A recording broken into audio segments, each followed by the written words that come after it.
Welcome back, friends. Today I'm going to share with you a few of my favorite sewing things or sewing adjacent things.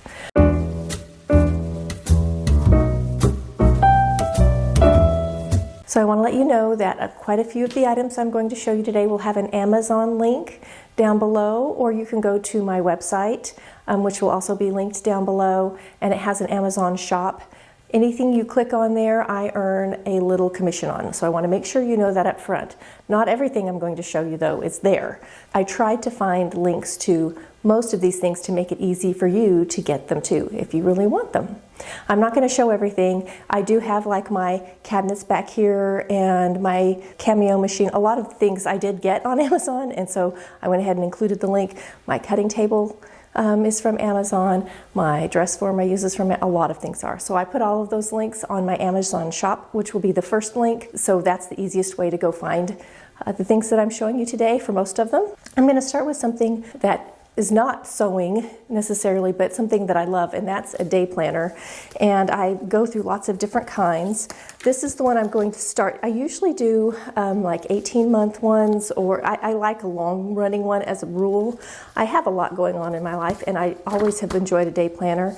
These you can organize yourself. They're blank, so you can fill in the dates, put on the tabs if you want to. I like that they have the overview month, and then they have where you can break it down. This one actually even has a little thing for weather and your mood and that sort of thing if you're into keeping track of that. This is the one that I'm currently using. It's similar, and you can see it has the tabs.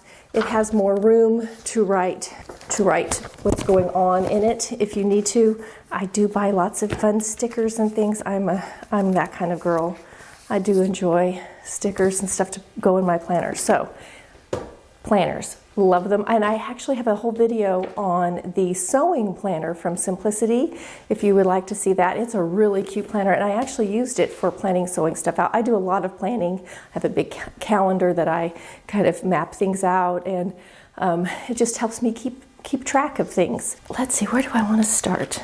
I'm going to start with a vacuum. This little tiny vacuum, it's a USB driven vacuum, and I use this to suck out the stuff out of my sewing machine and out of my overlock machine. You don't want to use canned air on an enclosed machine. It blows all the fuzz to the motor, and it bricks up your motor eventually. I know this because I worked for a Bernina dealer and repair shop, and one of the biggest issues we had is people would go crazy with their canned air and they would burn out their motors. That would have lasted forever if they hadn't filled it full of fuzz and thread. So sucking it out is the better way. If you use canned air, you want to blow it so that it blows out of the machine. If you have a newer machine, they're all enclosed. They don't open up the way they used to, and there's nowhere for everything to blow out of. It's a little harder to do it. So this little thing, I really like it. It has a couple different ends that you can put on it. This is the one that I've been using, and I've actually found if you're really enclosed like mine, you can put a drinking straw inside here and get really small areas. It works great. It was a little trick that I tried, and it worked really well. So this cute little vacuum. It's also good for other things, but anything like my keyboard, I use it for that too. Okay, if you have a Bernina that has the big bobbins, one of the things that I like about the newer Berninas is they have these giant bobbins. And now they're making bobbin cases for the giant bobbins. So I picked up one of these, and this one's pink. I think they actually had a different color of foam that you could get in there, but isn't that great? I just love this thing. I've been keeping my bobbins in the little tubes you buy the bobbins in, and they're kind of stacked on top of each other, and you have to dump them out to get to the right one. This is so much better. So this is my new little favorite bobbin case. They do make this for other more standard bobbins also. Scissors. I love my Ginger scissors. I have quite a few different pair of Gingers. These come with a nice sheath, which I don't have on mine, but they come with a nice sheath that goes on it for storage, which is great, especially if you wear like a sewing apron and you put your scissors down in there. It'll keep it from poking a hole through it. So these are my Gingers. They have a nice weight. Can you hear that? They're great scissors. I just love them. If you're ordering scissors, make sure you order for either right-handed or left-handed. Do not try and cut with a left-handed scissor if you're right-handed, or a right-handed scissor if you're left-handed. The blade is meant for the hand and you will get a less accurate cut. So buy the correct scissor for your handedness. You will be much happier about it. And Gingher does make left-handed things, a lot of left-handed things. So does Fiskars. Like if you're not ready to invest like that, you can get a good Fiskar scissor that's left-handed. I always carried a Fiskar left-handed with me to my sewing classes because there was always a kid whose parents wouldn't buy them left-handed products and they needed them. And so I kept left-handed scissors around for those kiddos. I also had, and they got stolen in my last sewing class, so I don't have them anymore, but I had Gingher applique scissors. And these are my backup ones. They're not Gingher. I've got 2 pair of them, but I did link the Gingher ones in my store, and I'm going to order some Gingher. These are fine, but not as good as my Gingher. These came in a little case, which the Gingher ones will too. And applique scissor, if you do any fine sewing where you need to clip close without tearing something up or going through it, an applique scissor is a great way to go, and I do use these a lot. I love my applique scissors. While still cutting, this is something else that got stolen while I was teaching. This happens a lot when you teach and you bring your supplies from home. They don't always make it back home with you. I had a buttonhole cutter and an awl, or a little hole cutter for like eyelets and things, and they went missing a long time ago.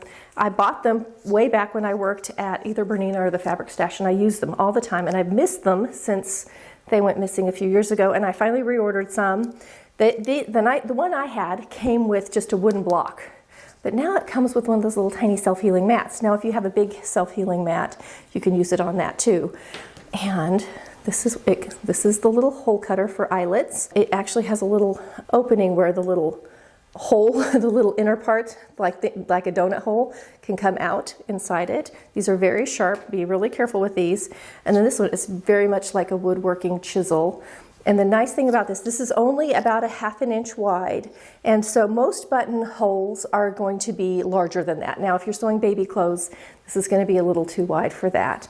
But almost anything else, you can put this right in the middle of your buttonhole and push and just work your way down the buttonhole. It's not meant to be the same length as your buttonhole. It's meant to be smaller so you can make it work within however large the buttonhole you're cutting is. And this one did come with a little cover for it, which I appreciate.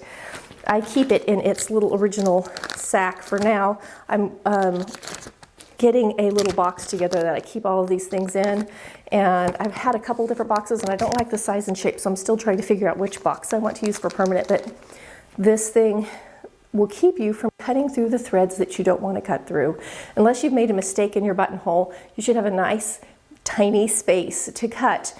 The other way you do it is with a seam ripper, which works great if you have a really good seam ripper, but this is safer and you're less likely to damage your buttonhole with one of these or your eyelet. Let me talk to you about pins. You might notice when I'm sewing, I have a lot of these, you're not gonna be able to see that. I have a lot of these really long, thin pins with big heads on the end. And the reason is they're fine. They're quilter's pins, but they're like a fine quilter's pin. And I like them because I prefer pinning. You see a lot of times people use the little clips, which I own, but I almost never use. And it's because I often work with fabrics that are soft and lightweight, and the clips tend to distort them, especially knits, and this will not. Now, the clip is great if you're working on something that leaves a pinhole, or if it's something heavy and you want to compress that edge, those little clips are great for that. I did link these pins. I have a couple different kinds that I use. I need to look for and find. I also use a silk pin, which is really long and fine with a glass head. Those are great because you can iron over glass heads. You cannot iron over these plastic heads. But I love these nice long pins that will slide in and out. And pins do get worn out. Pins do get bent. You do have to replace them. I go through a lot of pins. So pins, pretty important sewing tool, something I use a lot. I have loads of pin cushions. I have a couple magnetic ones. I have a couple big ones that are handmade that I love. let's talk about pattern making and pattern alteration tools. The first one is pattern paper. There's lots of things that you can use for pattern paper. You can just use tissue paper. You can use old wrapping paper. In college, I used Architect's tracing paper and I loved it. It is the nicest stuff, but it is so expensive. And it was great for college because I was using half-scale patterns and I was turning them in. So for that, it was worth it. For everyday use where you're going through loads and loads of pattern paper, this is exam table paper that they use in doctor's offices. It comes in different weights and crepes and things.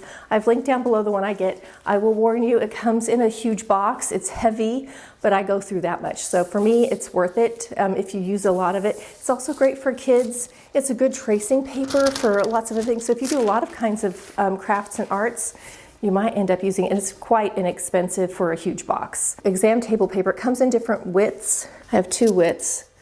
I think this one is like 1 foot. I'm measuring here. Yep, this is the 1 foot length. And this one's like the 22-inch length, and I prefer the wider, of course. And it might even come wider than this, I don't know, but 22 inch is usually what I end up ordering rather than this. But I do have one roll of this that I bought at like a quilt shop of the narrower. So that's my pattern paper. Now when doing pattern alterations, I love my clear rulers. This one I really like because it came with, it's got a little handle on it for picking it up and moving it. Most of them will not come with that. And I actually, in one of my pattern making videos, I show these tools, and I bought these suction cups with rings on them and stuck it to it. And these are perfect. Not only you can hang them up by that, but they're great for moving them, and you can still see through it because it's a little clear suction cup. I know that's gonna be hard to see, but that's a great way to do it. So I have a whole set of these, and it's linked below, of different shapes. Great for making arm size and hip curves and all of the scallops and things like that. And that's what these are. I like the clear with the writing on it. The only time I don't like the red is if you're working on red, it's hard to see, but that's true for if you're working on yellow and you have yellow markings, it's hard to see. These are my favorite little tools for working on pattern alterations and making patterns. Oh, I forgot my pens. I love these pens. I love a good felt tip pen. I have my case here full of colorful pens, and I definitely use these. And these are my favorites.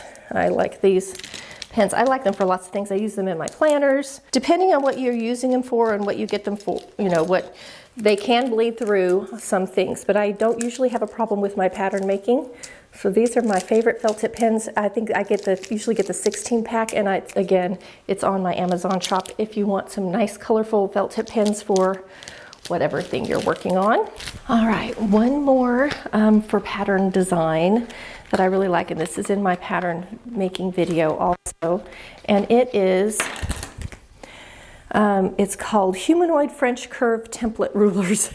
It looks like this, the little thing that comes with it, but inside it has, think paper dolls. Were you one of those that traced around your paper dolls and made designs with them? Like I was. It has little body forms that you can trace around. It has a little pant, it has a full body, and then it also has sort of basic sloper shapes in here too. And this is a great little thing. I have really found this to be fast and easy if you're working on a design or thinking about planning out your fabrics or where you're going to lay things, that sort of thing on a garment. This is a great fast, quick way to sort of skip the, do I have my proportions right, etc., and work on your design. A nice one. This is also great if you have a young person who is interested in design but gets frustrated with their drawing skills as they're growing. This is a great way to help them kind of keep away from the frustration level and keep them creating for not very much money. It's pretty inexpensive. It has a nice little construction guide in there too. So, humanoid French curve template rulers. All right, let's talk a little about pressing. You'll see these a lot in my videos. These are, I believe it's silicone pressing mats. The ones that I have, I think there's 3 that come in a pack. They're nice and wide, and these really will help keep you from fusing your interfacing to your ironing board or your iron. which is one of the main things that I use them for. There's lots of pressing cloths you can get out there, but this in particular is great for interfacing, fusing, fusible web. If you use fusible web in your hems, for lots of projects we use fusible things, and these silicone mats are amazing. These are also used if you do iron-on t-shirt decals, that kind of thing. This is perfect for that also, and it really protects the project and your iron and your ironing board. Now I will put a picture up here. I just got a new ironing board cover. I'm real picky about my ironing board matting, and I have multiple layers of padding in my ironing board, special padding, and then I have a new ironing board cover that I bought specifically because it's sort of got this same sort of non-stick fusible whatever. I'm loving it. It's really been a great ironing board cover, so I will put a picture of it up here. You've seen it in my videos. I currently don't have my dream iron. I used to have an amazing Rowenta. It was given to me for my college graduation by my older sister, and I used it for like 18 or 19 years before it died. Like, it was a phenomenal iron. It died. It was a very expensive, really nice iron. I've never replaced it with a like iron. I use an I think it's a Sunbeam or something, and it's a fine iron. But someday I'm going to replace it with something great. I will also include in there, I do have a cord keeper that I use. It's not the greatest one. I haven't found the one that I want to include, but I love a good cord keeper. So if you know of one for the iron, the one I have clips on the end of my iron and holds the cord up high, and I really like that. The one I have does not fit my ironing board really well, and I actually have pieces of wood clamped in there to keep it on and hold it together. It's also got like a plastic little screw to hold it in, which does not work at all, which is why I have to have the boards in there. So if you know of a good ironing board cord keeper, please comment below and tell me. I'm searching for one. One more pressing thing is the Tailors ham. Pretty basic. You can get these at Joann's and at Hobby Lobby. At Walmart, I believe, will even carry these, and of course you can order one from Amazon also. But these are great for your sleeves, your hip curves. I use this thing all the time. It's old, like I've had this since college, and I graduated in 1992. So this ancient old Tailors ham still works great. You may have your grandma's, and it's probably the same. They're heavy. They're filled with, I think, sawdust mostly. They're very compact. It's usually wool on one side and cotton on the other, but this is a pretty vital everyday tool. If you've watched my videos very much, you know that I always tell you, if you never press again, press while you're sewing, and great pressing tools make a big difference. Okay, so those are a few of my favorite sewing things, and I hope that helped you think about maybe what you would like to have around you in your environment when you're working, and what helps you when you sew. And I would love to know if there's something I haven't included that you just love and use all the time. I'm interested. I learn something every time from you guys. So put it below. Leave me a comment and say, this is my favorite sewing thing, or this is why I choose to use this. I'd love to know. Just because I like it doesn't mean everyone's going to like it, and it may not be the best tool for you. Okay, that's it for this week. I will see you next week for another fun sewing video.